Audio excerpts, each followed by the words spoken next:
di MEF2. Questa è una malattia che interessa molte persone, ci hanno scritto in molti e vorremmo cercare di fare chiarezza. Si sono sentite tante voci discordanti e vorremmo con questo video cercare di rispondere a tutte le domande che le persone ci scrivono.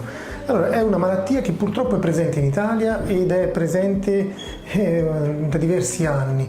La realtà è che avevamo difficoltà a diagnosticarla e quindi non ci eravamo resi conto di quanto grave fosse la situazione. Ci sono state epidemie l'anno scorso in Toscana, ma ci sono di fatto in tutta Italia.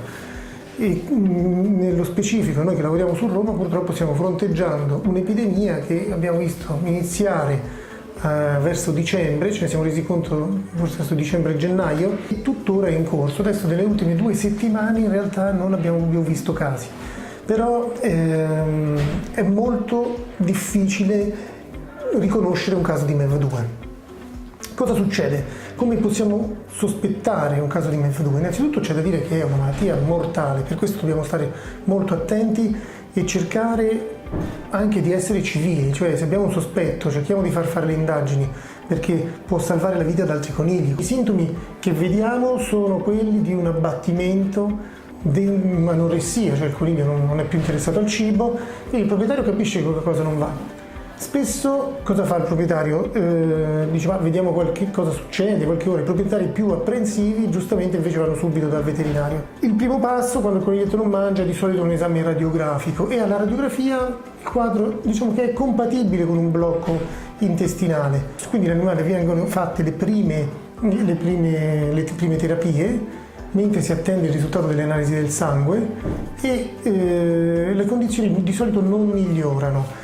Con le analisi del sangue arrivano dei valori del sangue, soprattutto i valori epatici, enormemente alterati, valori altissimi, valori epatici altissimi.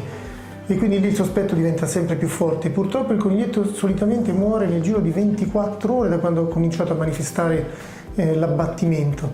E qui c'è il primo motivo per cui è difficile capire com'è la MEF2, perché di solito quando un coniglio da compagnia muore è un lutto per il proprietario ed è una tragedia anche per il veterinario perché non è riuscito a risolvere il caso felicemente e di solito ci comportiamo rispettando il corpo dell'animale, quindi c'è la tendenza a non fare un'autopsia. Invece in questo caso, in questo momento, quest'anno che c'è una epidemia, è fondamentale che quando c'è un sospetto di MEF2, un soggetto che muore improvvisamente senza una spiegazione, anche se è un animale che non è mai stato fuori, è un animale che vive al 5° piano, purtroppo questa è una malattia che viene portata dalle mosche, che si trasmette perché le mosche magari vanno sulle cacche di volpi o di cani che hanno mangiato magari dei conigli randaggi che sono stati predati facilmente e nella cacca purtroppo il virus è molto presente, la mosca va quindi sulla cacca del cane, poi va sulla verdura che mangia il nostro coniglio e può la cacca della mosca uccidere il nostro coniglio. Questo spiega perché è particolarmente violenta, ma soprattutto è molto violenta anche perché è una malattia che colpisce anche i conigli molto giovani, mentre la MEV1, cioè la prima variante, quella che già conoscevamo, solitamente fino al 3° mese di vita non sembrava interessare i soggetti. E inoltre questa è una malattia che colpisce anche le lepri. Quindi vedete quanti motivi ci sono perché la diffusione sia molto più semplice. Fare l'autopsia è fondamentale su questi animali che muoiono quando non abbiamo capito la causa. Va fatta un'autopsia, ma va fatta facendo attenzione che non entrino insetti in sala microscopica, che non usare tutto nella massima sterilità e buttare tutto e distruggere tutto nei rifiuti speciali, perché altrimenti possiamo essere noi il veicolo della malattia.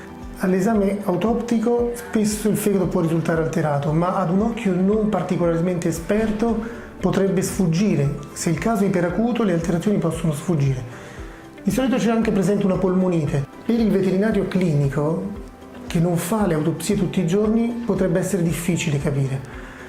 Quindi la diagnosi è sempre un sospetto diagnostico, non è una diagnosi certa. Per avere la certezza, gli organi vanno inviati agli istituti che si occupano della ricerca su questa malattia e in questo modo possiamo sapere se quel sospetto è purtroppo confermato. Saperlo vuol dire aiutare i conigli della nostra zona. Come ci proteggiamo? Ovviamente con la vaccinazione. Ci sono diversi vaccini in commercio e vanno tutti bene, e vi invitiamo a farli seguendo i consigli del vostro veterinario. Però quello che è molto importante è anche proteggerlo con, ad esempio, delle zanzariere, cioè impedire l'ingresso in casa di insetti può veramente ridurre le probabilità. Anche noi evitiamo di andare magari in allevamenti di conigli, magari andiamo una volta a casa di un amico in campagna che ha un parente che ha i conigli. Sarebbe consigliabile andare a trovare i conigli, poi con gli stessi indumenti andare a salutare il nostro coniglio. Uno di questi conigli, il primo, che è morto di MEV2 in questa struttura nell'ultimo anno, perché la prima volta la diagnosi l'abbiamo fatta 2 o 3 anni fa in un coniglio pet, cioè un coniglio da compagnia, ma quello che è morto quest'anno si chiamava Spunky, ce lo ricordiamo perché il suo fegato è stato inviato all'istituto e con il suo fegato sono stati fatti produrre dei vaccini. Questi vaccini sono vaccini mirati proprio al virus che sta dando in questo momento l'epidemia a Roma, quindi è un vaccino, si chiama stabulogeno inattivato, cioè un vaccino che è fatto dal virus del 2018, quindi rispetto ad altri vaccini è diciamo più aggiornato. E noi siamo riusciti a farlo produrre e lo stiamo dando ai veterinari che ne fanno richiesta. Se vogliono utilizzare il vaccino stabulogeno del 2018 lo possono prendere da noi finché le dosi ci sono. E questo è un vantaggio molto grande perché purtroppo questo virus tende a cambiare un po' tipo il virus dell'influenza che di anno in anno cambia, e quindi avere un vaccino aggiornato può essere una soluzione in più per proteggere meglio i nostri conigli.